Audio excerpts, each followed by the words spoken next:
Oi, Marina, boa noite. Boa noite, tudo bem? Tudo e você, como está? Tô bem também.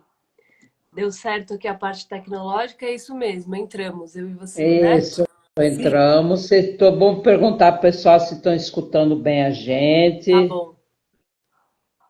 Vamos ver. Você, Rosana, minha sócia, está aí também, a Rosana.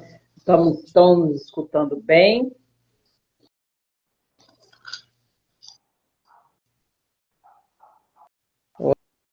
Oi, Teca.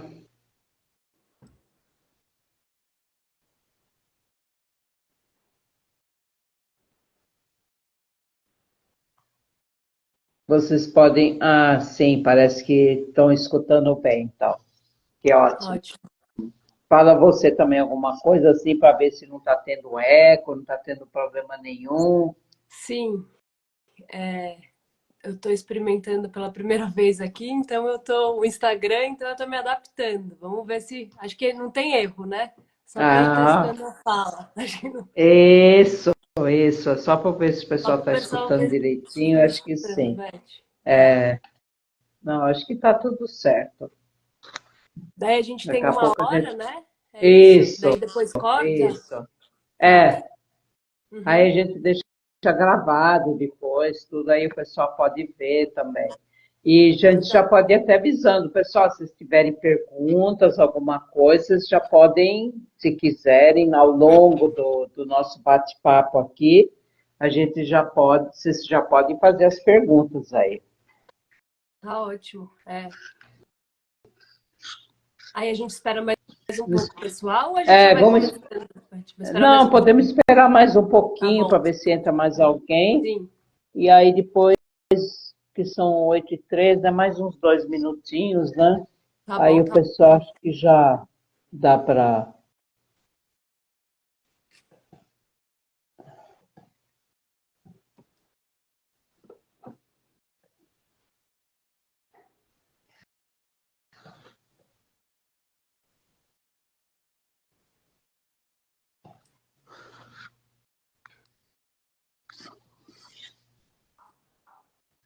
Já tem algumas pessoas aí, tem algumas bom. pessoas que eu não sei, acho que deve ser pessoas que você conheça. Deixa eu ver aqui. Sim, a Aline, o Zé, conheço. Uhum. Rosana é sua sócia, né, Rosana? Isso, é a Tá. Rosana. E A Edith, é minha irmã, tá aí Edith, a sua também. irmã. Ah, e a Tereza, A a Tereza Teca. é amiga minha. Sim, Teca, legal. a Teca aqui. A Débora também entrou agora. Também é minha amiga, conheço. Colega e amiga também. Uhum. Eu acho que a gente já podia começar, né? Aí o pessoal vai entrando, né? O Acho que que que você acha? Ou pode esperamos mais ser. um pouco? Você que Então sabe. vamos começar. Eu sou Então. iniciante aqui nessa prática de Instagram, então você comanda aí. Ah, tá bom, então. É, Não, às vezes não tem mistério. né? Não tem mesmo, acho. Aham. Bom, gente, boa noite a todos, a todas que estão aqui. Obrigada por vocês estarem aqui com a gente. Então, hoje nós estamos conversando com a Marina e eu vou falar um pouquinho a respeito da Vozes, que eu faço parte, eu e Rosana, que está aí também, escutando a gente, participando. A Vozes já tem mais de 12 anos, nós estamos juntas. E o grande propósito da Vozes tem a ver com o desenvolvimento humano, né? E os nossos dois pilares principais do trabalho são a escuta ativa e a comunicação não violenta, né? E porque a gente acredita realmente que estamos precisando e sempre principalmente nos dias de hoje, as relações entre nós, entre amigos, entre familiares, entre pessoas com quem você trabalha, é super importante a gente saber como a gente lida com todas essas relações e como que isso pode nos trazer também um bem-estar. Não viver sempre em conflitos. Não que a gente abomine conflitos, muito pelo contrário, os conflitos também têm que existir para a gente ter o nosso crescimento, o nosso desenvolvimento pessoal, mas como lidar com isso tudo, né? Então, essa é a nossa base de trabalho, a escuta ativa e a comunicação não violenta. E nós damos cursos, também damos workshop, né, tanto para empresas quanto para ONGs ou para grupos específicos, pode ser um grupo de professores numa escola, e assim vamos trabalhando.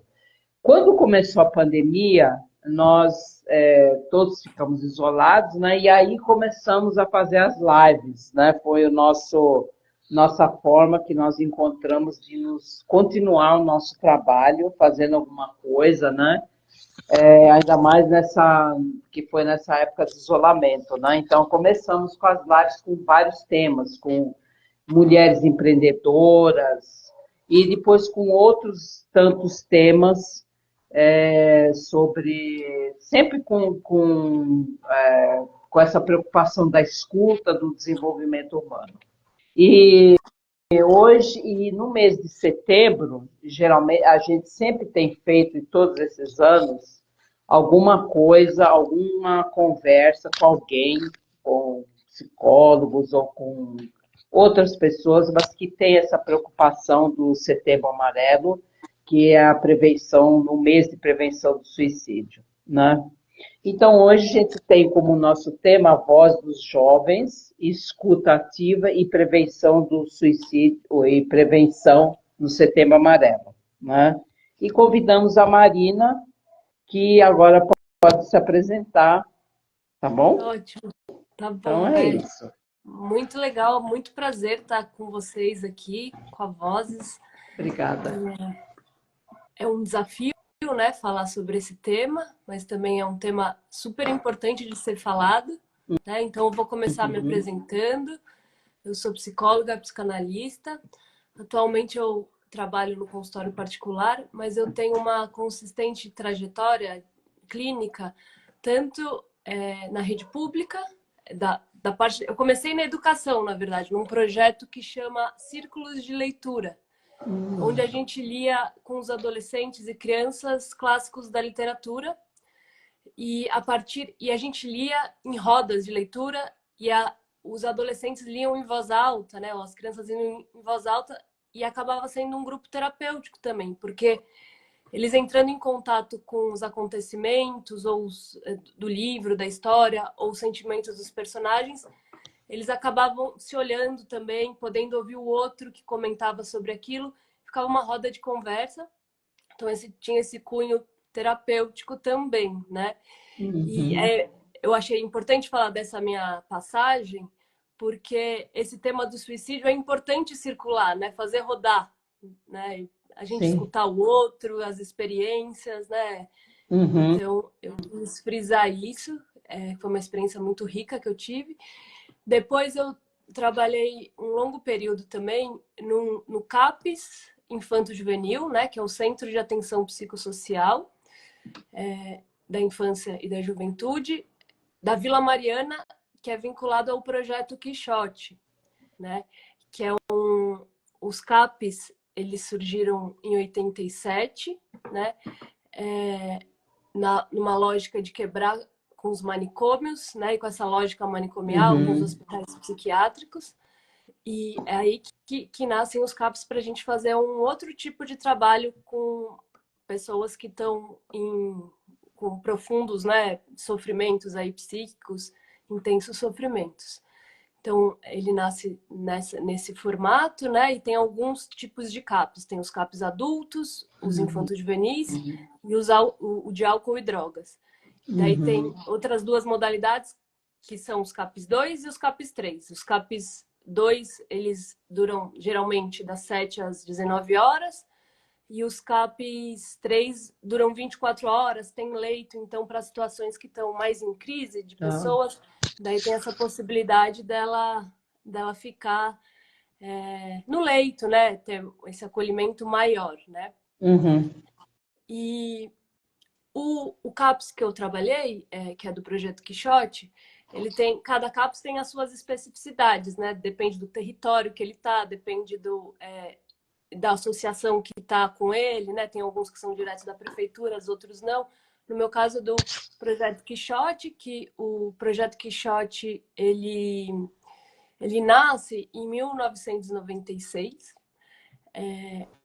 Tinha uma equipe que é dos fundadores do Quixote que trabalhavam no PROAD, que é da Unifesp, que era um centro de álcool e drogas, e chamam esse núcleo para fazer um atendimento, um trabalho experimental perto da CEAGESP, que era onde faziam uso de bastante cola, né? Inalavam cola e tal.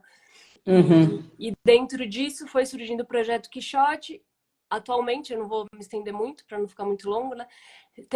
Acabou tendo um trabalho muito importante com pessoas em situação de rua, crianças e adolescentes. Então, o CAPS, quando ele nasce dentro do Projeto Quixote, esse CAPS específico, ele nasce bastante com essa frente de atuação, né? Então, eu trabalhei muito na região central da cidade, com crianças que faziam uso de inalantes ou também de crack, né? Enfim. E também dentro da sede, que fica na Vila Mariana, a gente trabalhava, né, e trabalham ainda com crianças e adolescentes em situação de muito sofrimento, intensos sofrimentos, né, psíquicos. Então, lá também, só para acrescentar um pouco, então, dentro do Projeto Quixote, tem alguns outros projetos vinculados a políticas públicas. Então, tem o CAPES, que é associado ao SUS, e tem outros dois que são associados à assistência social, né? A Secretaria de Assistência Social. Que é o SPVV, que é um serviço de proteção para crianças vítimas de violência, e um outro que é um contraturno escolar, né? E dentro disso se procura pensar o sujeito que chega lá de forma integral. Então, todos esses projetos juntos, toda essa conversa junto, tem um acolhimento que a gente acolhe a criança e o adolescente que chega junto com o seu familiar. Então, tem alguns espaços individuais, mas a maioria é grupal para trabalhar essas questões em grupo. Claro que precisa também de um individual em alguns momentos. Tem uma equipe multi que trabalha junto, né? Então, é um pouco isso. E esse mês, né, como você falou, Beth, a gente está num mês super importante, que é um mês da campanha da prevenção do suicídio, né, do Setembro Amarelo. Sim. E a gente tem, né, como, enquanto sociedade, o dever de poder fazer circular essa palavra. Se tem muito medo de poder circular também, porque com esse medo de ficar rígido, que alguém que pensa em se matar, se a gente falar sobre isso, vai colar na pessoa, vai confirmar sim, mas não é por aí, né? Tem situações no consultório, enfim, particular ou na rede pública, que as pessoas têm muito medo de falar no assunto. É um tabu, de fato. O que a gente vem estudando e percebendo, né, ao longo dos muitos anos, é que quanto mais a gente falar sobre o assunto, melhor para a gente poder entender o que está acontecendo dentro da gente, né, e poder trocar com o outro. Então, acho que a gente tem um dever, assim, né, ético de falar disso, mas e no trabalho, assim, no dia a dia, tanto em rede pública, privada, não importa, sempre quando chega um paciente, uma pessoa para a gente também tem um dever assim importante que nunca deixar cristalizado aquela verdade que é dita para a gente a primeira vez, aquela verdade aspas, tá? Então, assim, eu quero me matar e é isso, eu tenho certeza. Não, vamos se perguntar acerca da onde vem essa vontade, que história tem essa pessoa, por onde ela, que momento da vida que ela está agora, e esses familiares, em que ambiente ela vive. Então, é um trabalho contínuo que a gente tem de escuta, né? Que você falou da sua escuta ativa. Exatamente. Então, assim, escuta junto com acolhimento, né? Sem julgar, mas podendo ter esse trabalho de se perguntar por que aquele sujeito, aquele indivíduo, aquela família traz algumas verdades absolutas e fazê-lo também questioná-las, né? Questionar o que ele traz, né? Porque daí a gente acaba quebrando um ciclo que é da compulsão à repetição, da violência que acaba se fazendo, às vezes, as pessoas com elas mesmas, ou as famílias, ou a sociedade. Então, a gente vai através dessas intervenções, de trazer perguntas e não trazer respostas, a gente traz esse campo de construção mesmo com esse outro que recebe, né, a gente. A gente vai receber, quem recebe a gente recebe. É essa dupla sempre, né? E aí, também é importante dizer, assim, acho que nesse contexto, assim, de uma pessoa que está num profundo sofrimento, que às vezes ela própria não consegue produzir uma demanda própria, né? Então, ela não busca ajuda, é isso que eu quero dizer. Ela não busca ajuda, não consegue, porque ela está muito fragilizada. Às vezes também acontece da família estar muito fragilizada e não ter essa condição de procurar ajuda. Então, no caso, eu gosto de salientar, agora atualmente eu trabalho no consultório particular, mas eu gosto muito de falar desse trabalho que acontece no SUS, né? Que é muito importante, que é uma equipe que sempre busca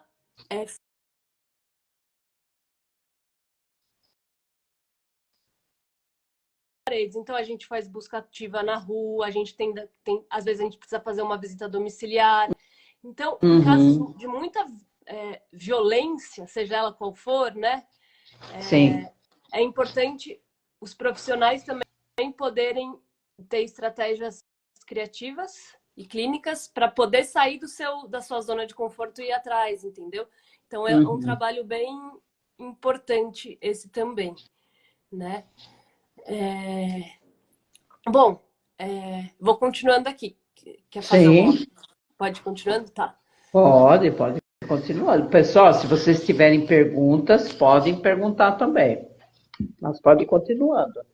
Daí eu pensei em trazer, assim, uma ideia rápida, né, do que significa o suicídio, o significado geral dele, que simplesmente a gente pode considerar como morte de si mesmo, e essa morte de si mesmo tem várias categorias também e camadas, né? Pode ser a morte total do corpo, da alma, né? E pode ser pequenas mortes que a gente vai se podando de algumas situações, de algumas experiências. Então, pode ter esse olhar mais amplo sobre isso. É um ato humano, né?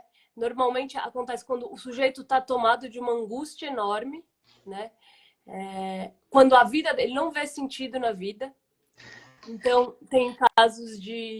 também temos casos de suicídio por amor, suicídio por ressentimento, né?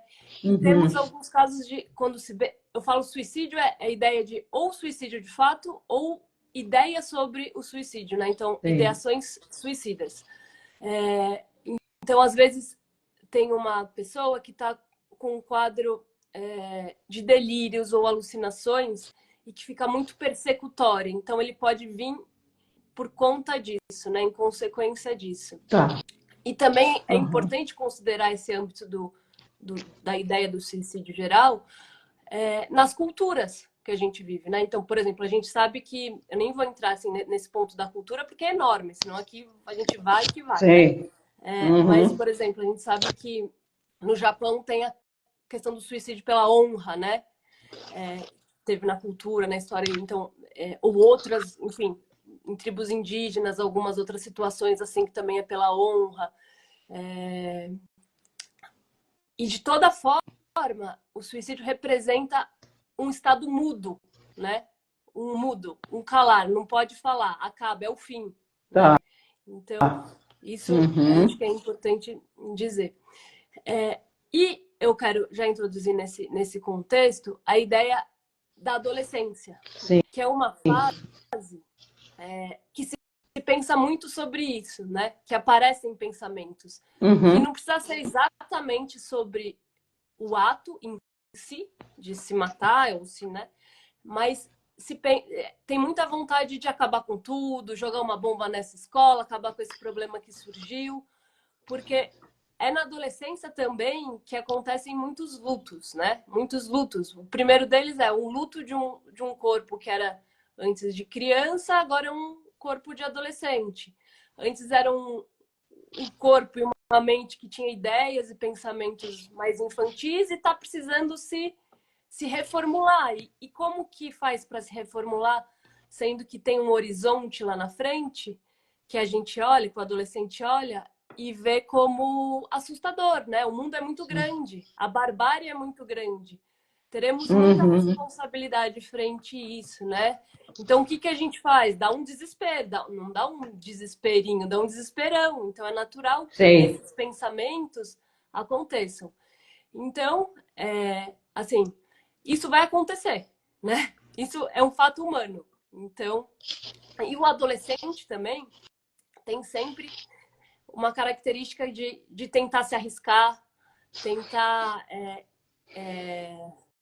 tentar ir até os limites, né? Até o limite final, né? Como é testar os limites. Muitos experimentos, né? Muitos experimentos, né? E que tem a ver com a vida e a morte, né? Até onde eu posso ir. Então, é uma coisa que fica circulante mesmo na vida do adolescente.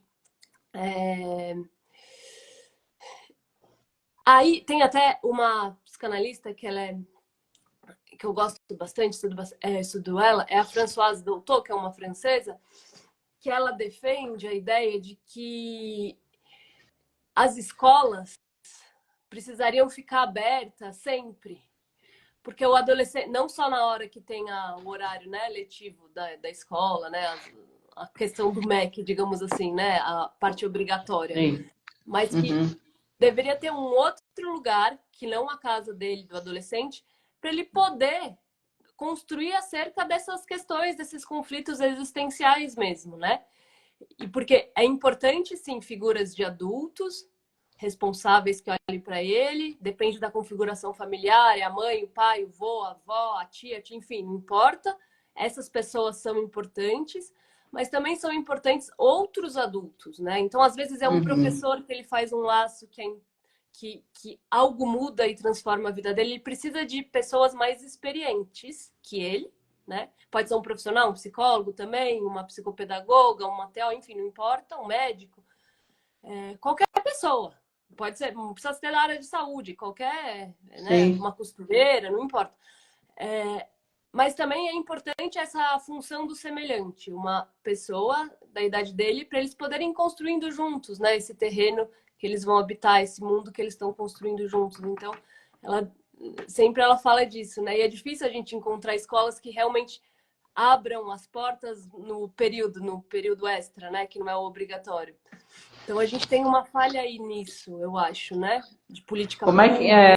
Então, eu acho bem interessante essa sua abordagem, né? Porque a grande maioria dos adolescentes estão dentro da escola, né?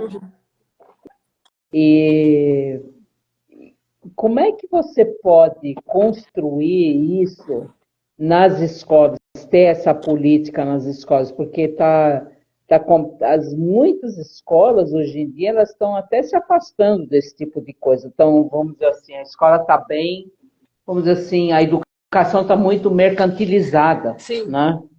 Então, eu acho que isso, inclusive, se choca, isso que você está falando, vai exatamente num sentido contrário, quer dizer, a gente quer humanizar as escolas. E elas parece que existe uma tendência hoje delas fazerem um outro caminho, de serem mercantilizados, então afastam os alunos, né, os jovens, os adolescentes disso, né, da proximidade com os professores, quer dizer, ter essas reflexões junto até com outros colegas, né, da escola. Mas a escola fomentar isso, ter esse espaço de reflexão, como você está falando. Sim, é importantíssimo, né? Na experiência que eu tive com o círculo de leitura, que eu contei, é um pouco isso, né, que a doutora traz, assim, né? Esse ambiente que propicia para o adolescente essa reflexão, esse olhar para si, mas olhar para o outro e olhar para o mundo, né? Essa transformação. Mas a gente está indo no sentido contrário, está muito, realmente, é tudo o número, ou dinheiro, ou, né? Tá bem difícil isso, né? Para os adultos, imagina para os adolescentes, para as crianças que já vão chegar, né? Então, essa outra fase. E então, dentro dentro desse contexto todo, né, que eu falei um pouco da questão geral, né,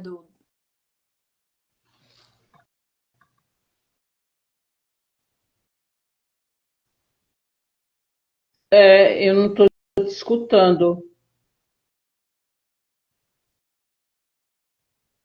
Alô? Vocês estão. Ah, Ah, não, agora tá. estou. Agora Apareceu um vou. negócio aqui na minha tela sozinho. Ah, tá. A parte que eu ia falar é que é importante a gente considerar a ideia geral do que significa um suicídio ou a ideia de acabar com a própria vida, mas também o que significa de forma singular isso, né? Que tem várias formas. Então, quando você está diante de um adolescente, é importante, eu falei um pouco, né? Saber qual que é a história dele, que ambiente Uhum, que ele vive, né? Então, o que ele gosta de fazer, o que ele não gosta. Ele está inserido nas redes, na internet, de que forma, por quanto sim. tempo, qual que é a qualidade do uso, né? Então, Uhum, tudo isso é importante ir mapeando, né? É importante também saber que lugar a morte, a ideia da morte, ocupa no seio familiar desse adolescente. Então, como que ela é tratada? Por exemplo, tem situações que alguém da família morre, alguém próximo, por exemplo, um pai, uma mãe, e a morte é um tabu também. Então não se fala, não se tem tempo de elaborar essa experiência da morte do passado, imagine no presente. Então como que às vezes vem realmente num susto essa questão do suicídio, mas sem simbolizar, né? Sem esse adolescente poder entender do que ele está falando. Porque existe uhum, uma coisa anterior no processo de história dele que a morte não pode ser falada, né? Não pode ser pensada. Né? Independente se a morte do familiar foi por suicídio ou não, mas o significante morte é muito importante, né? A gente falar disso. Então, é importante a gente saber se tem algo do assunto, né? Morte dentro ou da família, ou também às vezes alguma situação na escola dessa pessoa, ou em algum outro lugar social que ele vive, né? Enfim, o que está rondando. O problema, que eu queria falar um pouco depois, mas só para ir pincelando, é a questão da internet, que a gente não tem o sim. controle da rede. Uhum, Então, o que a gente pode ter controle é saber se ele faz uso, por quanto tempo, e tentar ir conversando, né? Assim, sem julgar, mas estar junto. Porque a gente sabe, né? Principalmente naquele Deep Web, lá tem um monte de fórum, de coisas, né? De como que promover, né?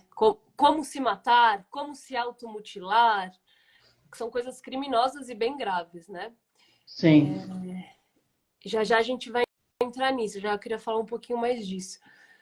Mas é importante também saber, nesse mapeamento, se o adolescente ele está vivendo bastante num ambiente onde se tem verdades absolutas sobre coisas. Então, por Uhum, exemplo, se tem alguma pessoa mais com ideias, vou trazer aqui uma coisa mais fanática, religiosa, né? Ou até uma coisa mais fanática política sobre, né? Isso pode acontecer no seio familiar, na escola, mas acontece muito e a gente vê no Instagram, né? A gente vê as bandeiras como se fossem verdades absolutas as coisas, né? Que estão sim. ditas ali e não se Uhum, questionam sobre aquilo. Então, isso é um fato. Eles estão nesse mundo, né? Que onde se dizem coisas como se fossem absolutas.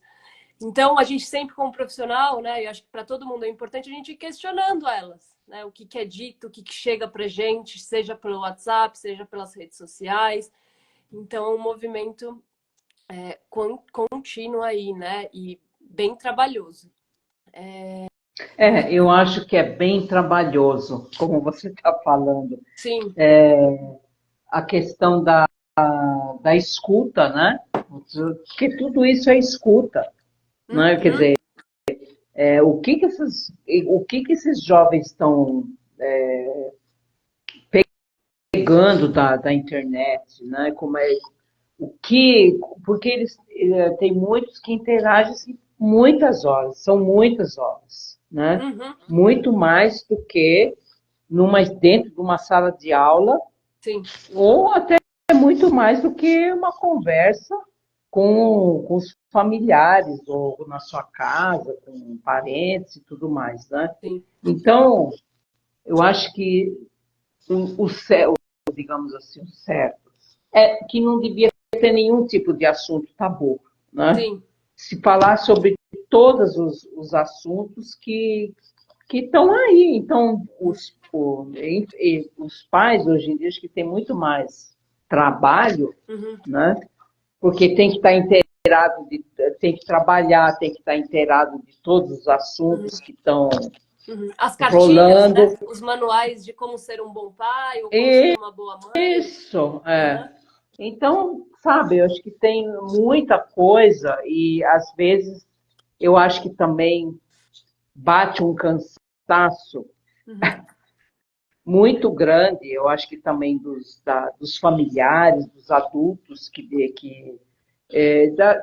de ter essa proximidade com os jovens, porque é cansativo também, né? Quer dizer, cansativo assim no sentido de que estou toda hora tendo que estar vigilante, não de ficar vigiando.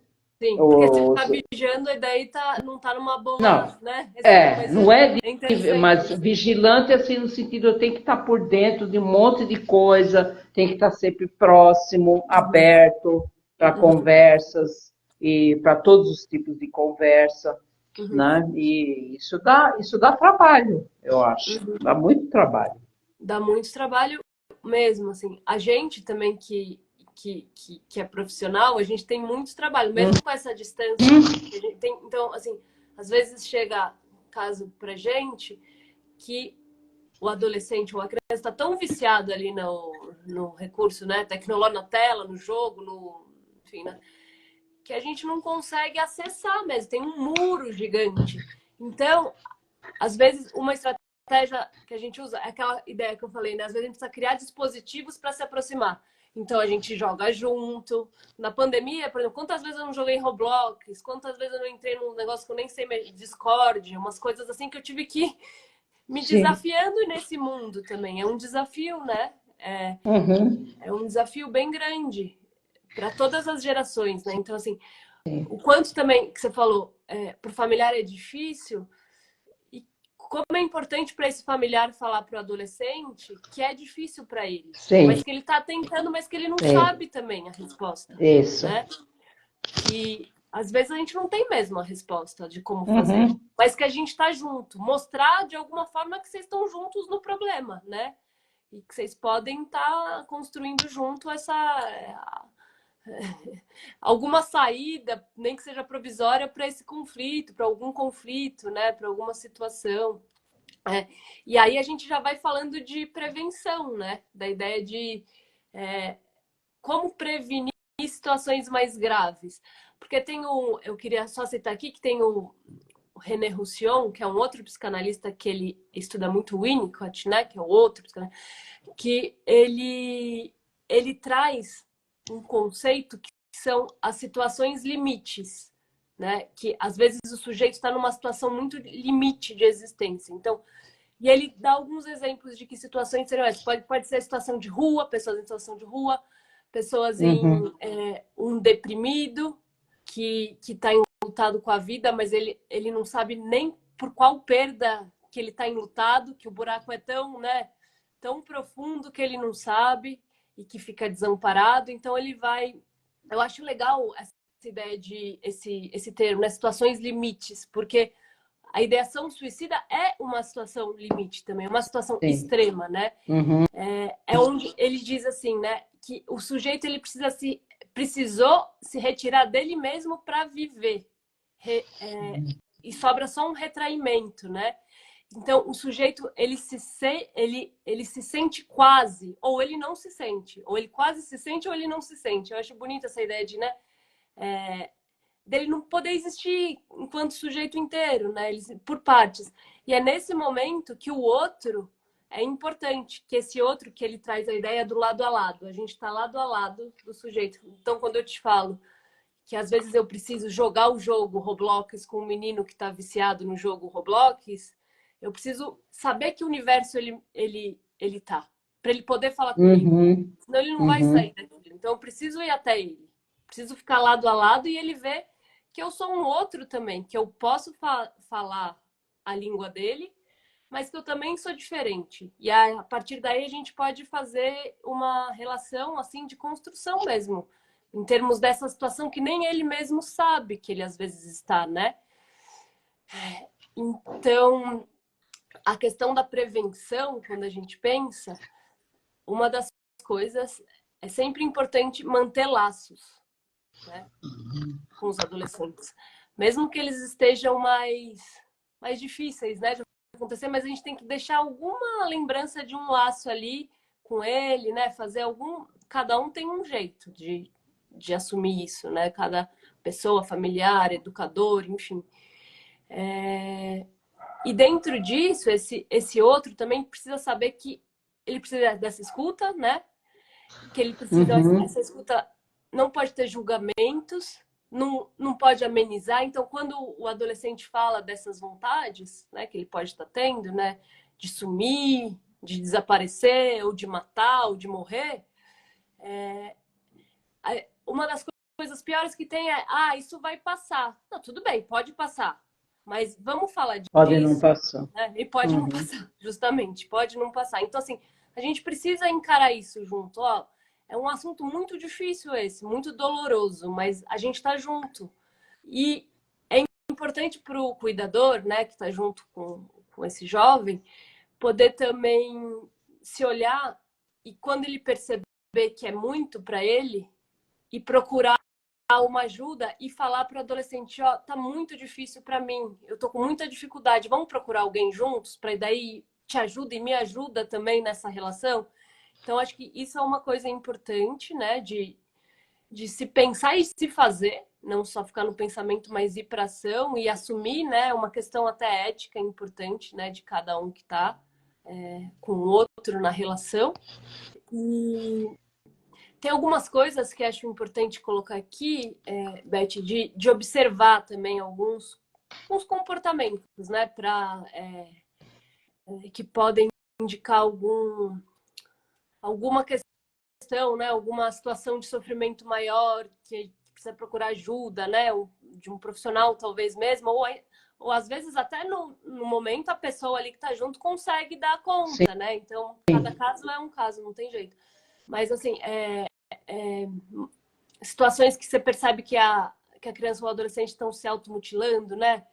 O cutting, né? É uma questão bem importante, que até quando se faz isso, é porque não se consegue simbolizar, não se consegue nomear aquilo que está se sentindo, então precisa ir para uma parte do corpo, para essa dor, que é a angústia, que não tem nome, poder ficar no corpo e ficar localizado. Daí a angústia é uma coisa até contraditória que acontece, porque a angústia fica localizada.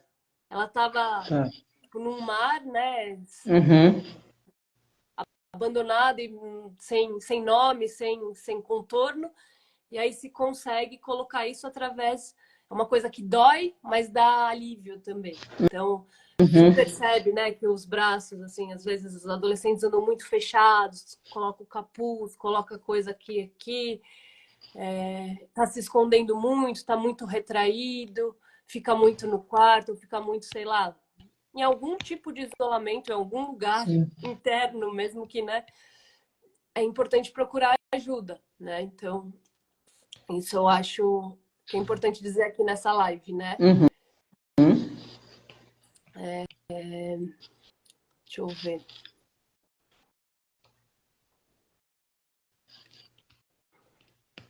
Aí eu pensei, deixa eu ver, só uma coisa aqui, só para... Não, nessa ideia de... Depois eu falo, é que eu vou dar um exemplo de uma situação, assim, de elaboração do luto, que a gente estava falando, né? Bem interessante com adolescentes, para se pensar essa questão, né? De circular a palavra, de fazer processo de elaboração mesmo, do próprio luto, do luto do outro. Mas antes disso eu pensei que... E não sei como funciona aqui muito bem, mas que... Aqui o Instagram, né? Eu tô falando agora.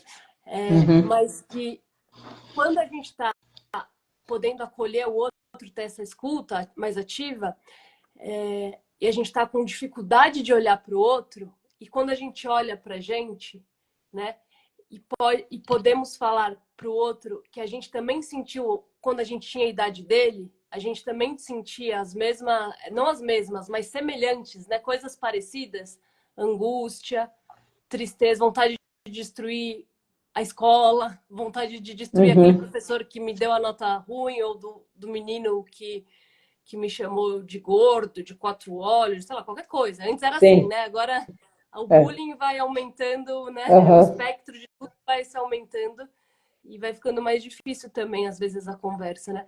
Mas o quanto é importante esse outro que está em sofrimento poder ver que você também já sofreu, ou pode estar sofrendo, já sofreu no passado, ou pode estar sofrendo no presente.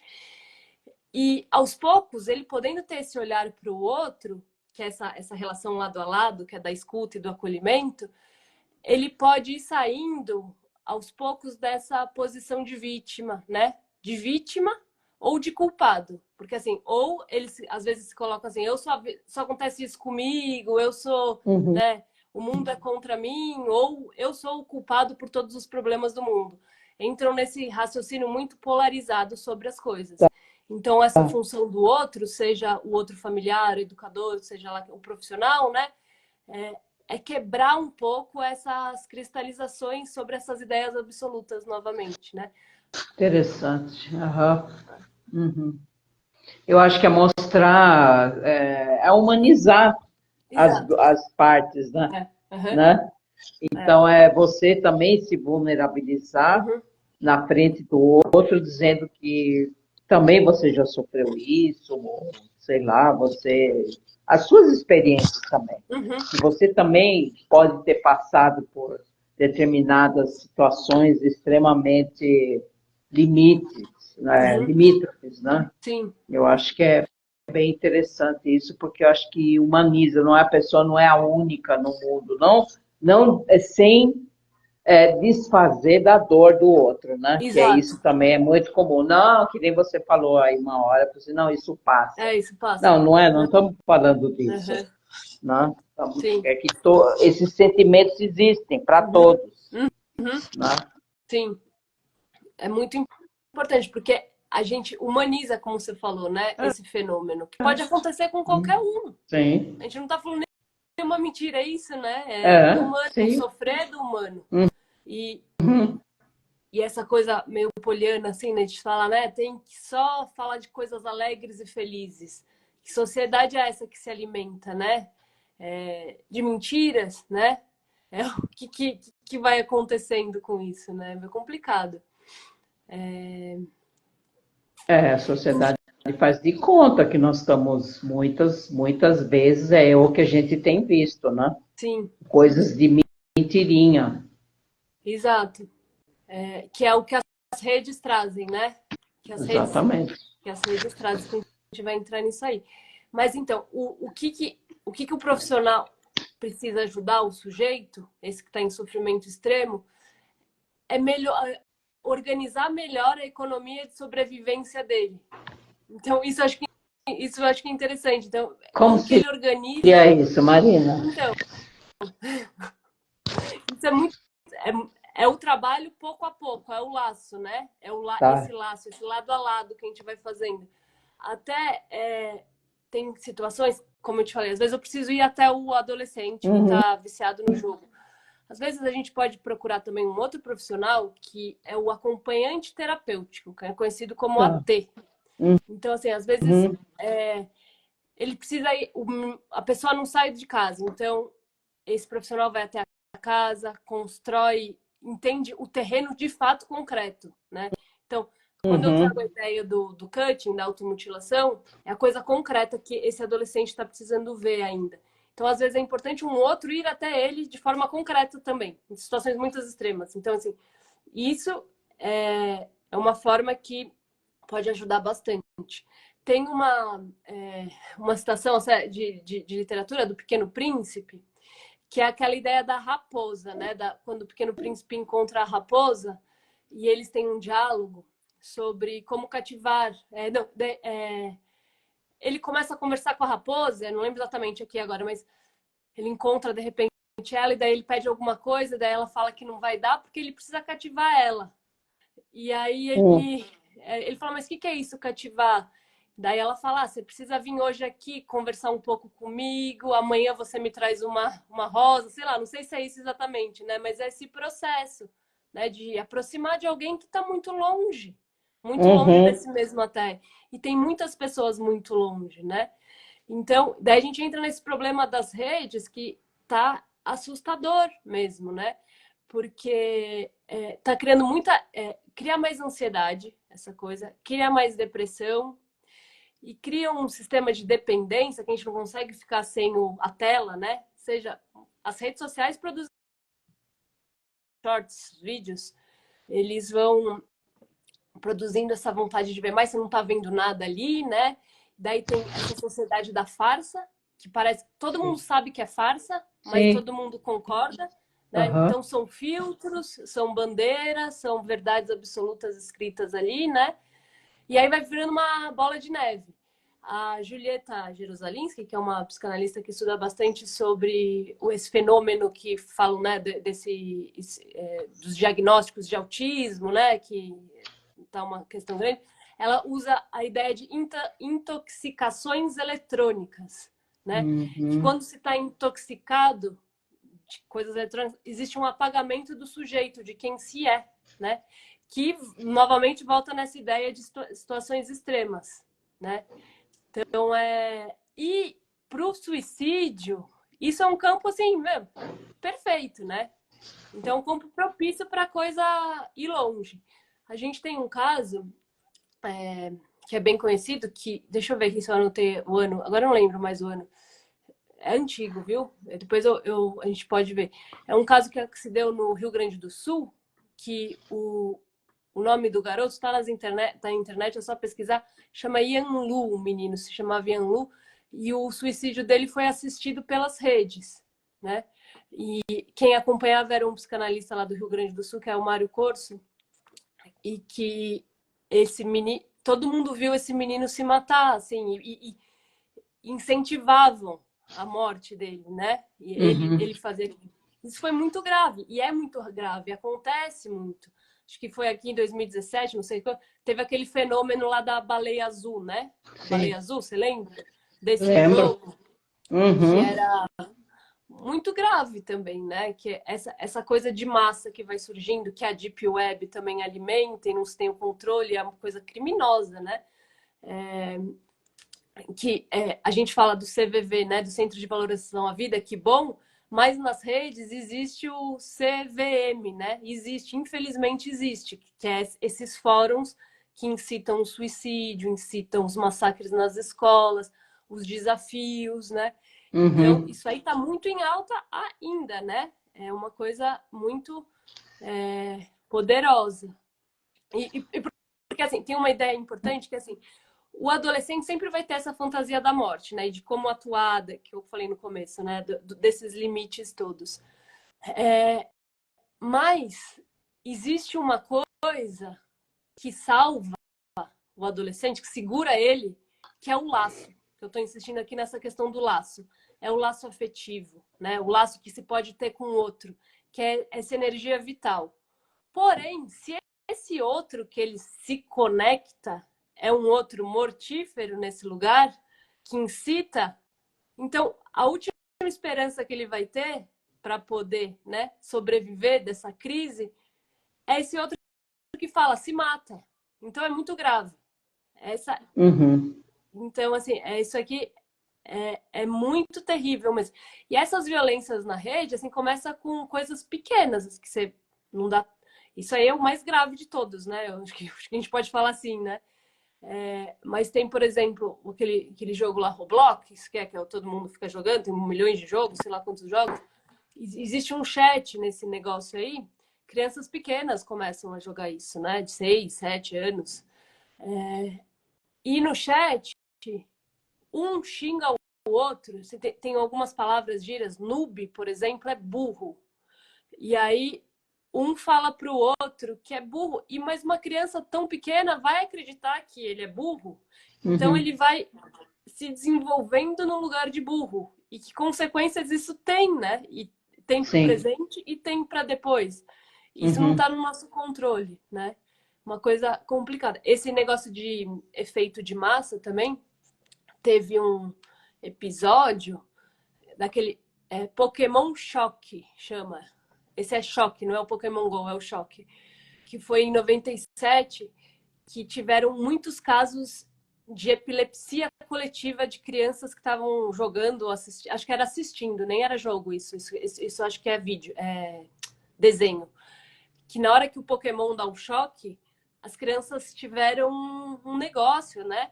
Isso durante, mas depois do evento, a repercussão que isso teve na mídia causou mais episódios ditos epiléticos, né? Que é o que a gente chama dessa coisa de histeria em massa. Né? O que pode provocar essa tela?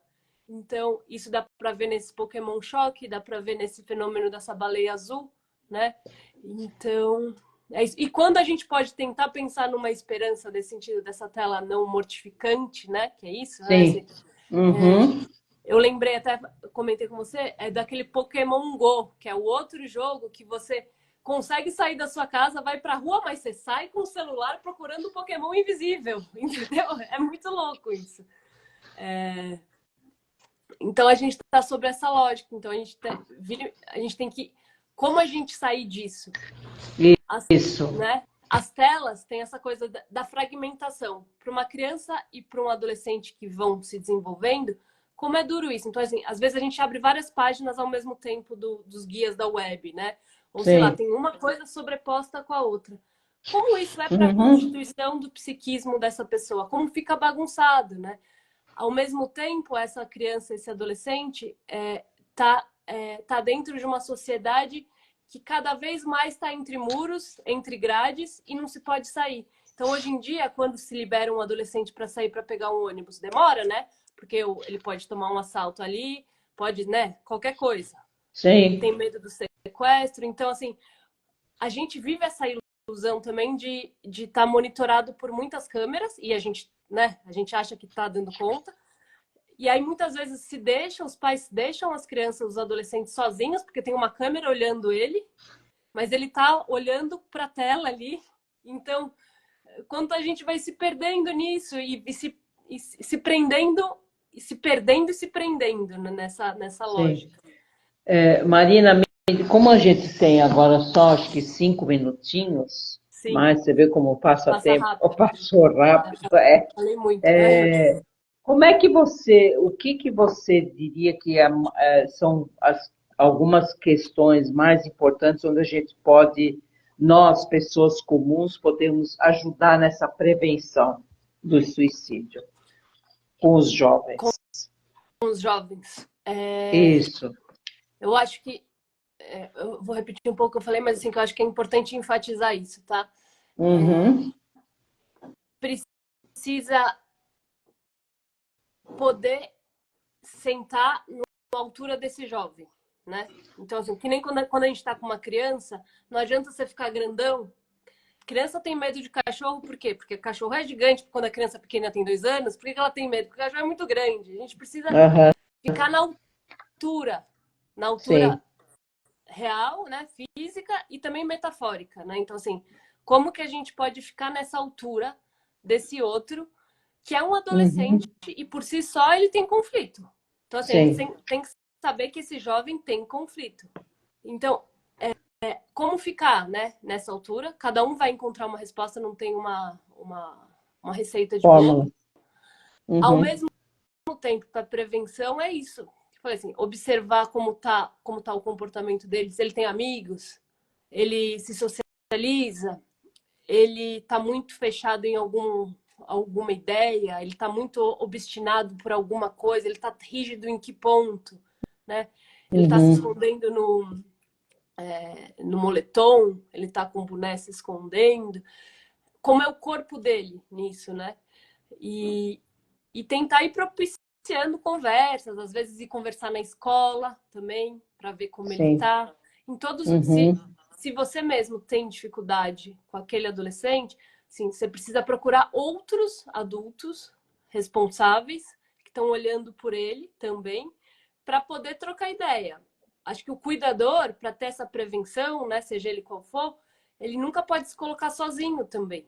Sempre é importante essa noção de aldeia, né? De comunidade para poder se educar, se educar e educar emocionalmente, que eu estou dizendo aqui, né? Para crescer junto, né? Então, eu acho importante que isso.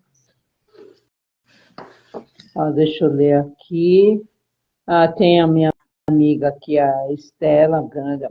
Grata a vocês pela abordagem, foi muito enriquecedor. Marina, que privilégio ouvi-la. Obrigada.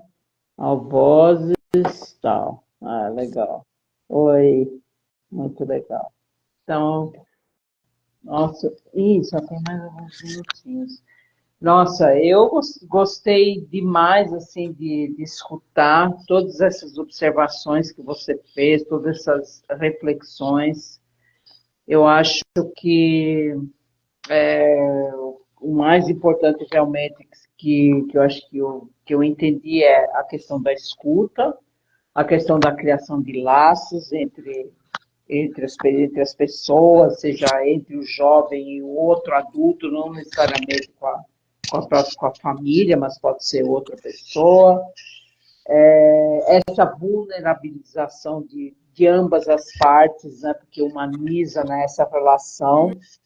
E eu acho que são questões assim super importantes para a gente levar para os jovens, né, para todos os jovens com quem a gente convive e tudo, né? E que eu tenho ainda a esperança de que a escola é um espaço assim importantíssimo que, como você disse, que acho que podia ter mais esse papel, né?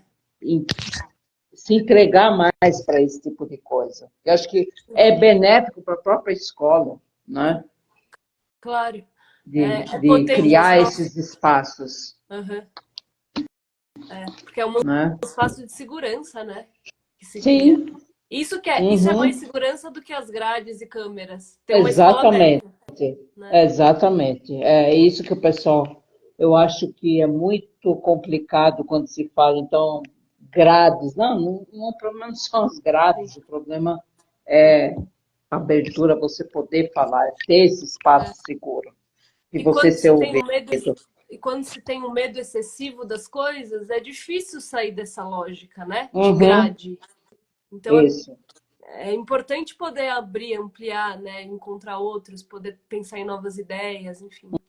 É difícil mesmo. Marina, bem trabalhoso. Queria te agradecer muitíssimo. Nossa, foi muito bacana.